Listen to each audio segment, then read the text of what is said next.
சிறகடி காசை அடுத்த வர எபிசோடில் பார்த்திங்க அப்படின்னா ரவி ஸ்ருதி பேசிகிட்டு இருப்பாங்க. ஸ்ருதி பார்த்திங்க அப்படின்னா என்னதான் ரோஹிணி தப்பு பண்ணாலும் அவங்க மனோஜ் வந்து இப்போ வரைக்கும் லவ் பண்ணுறாங்க. அவங்க வந்து அவங்க வாழ்க்கையை மறைச்சது தான் தப்பு. ஆனால் மனோஜ் மேலே இப்போ வரைக்கும் வந்து லவ் பண்ணுறாங்க. அவங்களுக்கு ஒரு சான்ஸ் கொடுத்து அவங்க சேர்த்து வச்சா தான் என்ன அப்படின்னு சொல்லிட்டு பேசுவாங்க.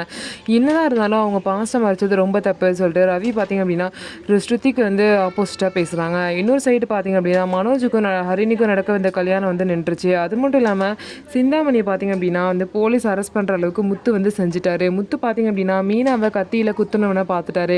அவனை பார்த்துட்டு போலீஸ் ஸ்டேஷன் கூட்டிகிட்டு போயிட்டு விசாரிக்கும் போது தான் சிந்தாமணி தான் அதை செய்ய சொன்னாங்க அப்படிங்கிற உண்மை வெளியே வருது. இதனால் அந்த வீடியோவை ரெக்கார்ட் பண்ணி போலீஸ்கிட்ட காமிச்சு சிந்தாமணியை போலீஸ் அரெஸ்ட் பண்ணுற மாதிரி வச்சுட்டாரு.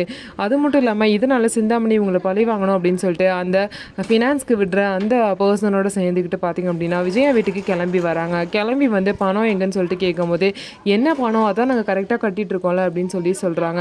அதுக்கப்புறம் பார்த்திங்க அப்படின்னா இந்த மாதிரி விஜயா வந்து அண்ணாமலைக்கு தெரியாமல் அவங்க வீட்டு டாக்குமெண்ட்டை திரும்ப வாங்கி அதை வந்து இவர்கிட்ட அடமான வச்சு பணம் வாங்கின விஷயம் எல்லாத்தையுமே சிந்தாமணியும் அவரும் சொல்கிறாரு. இதெல்லாம் கேட்ட அண்ணாமலை பார்த்திங்க அப்படின்னா ரொம்பவே ஷாக் ஆகிட்டாரு. என்னோட சைன் இல்லாமல் எப்படி வந்து வைக்க முடியும் பத்திரத்தை அப்படின்னு கேட்கும்போது அதெல்லாம் நீங்கள் உங்கள் ஒய்ஃப்ட்ட தான் கேட்கணும், அவங்க தான் வந்து எல்லாத்தையும் ரெடி பண்ணி என்கிட்ட அடமான வச்சாங்கன்னு சொல்லிட்டு சொல்கிறாங்க. இதை கேட்ட அண்ணாமலை ரொம்பவே ஷாக் ஆகிட்டாங்க. என்னோட உழைப்பெல்லாம் நீ எடுத்துக்கிட்ட, அது மட்டும் இல்லாமல் இப்போ ஃப்ராடு தரம் பண்ணி என் வீட்டையும் வந்து இப்படி வந்து பத்திரத்தை வந்து வச்சுருக்கீங்கன்னு சொல்லிட்டு மனோஜ் விஜயா வந்து அண்ணாமலை திட்டுறாங்க.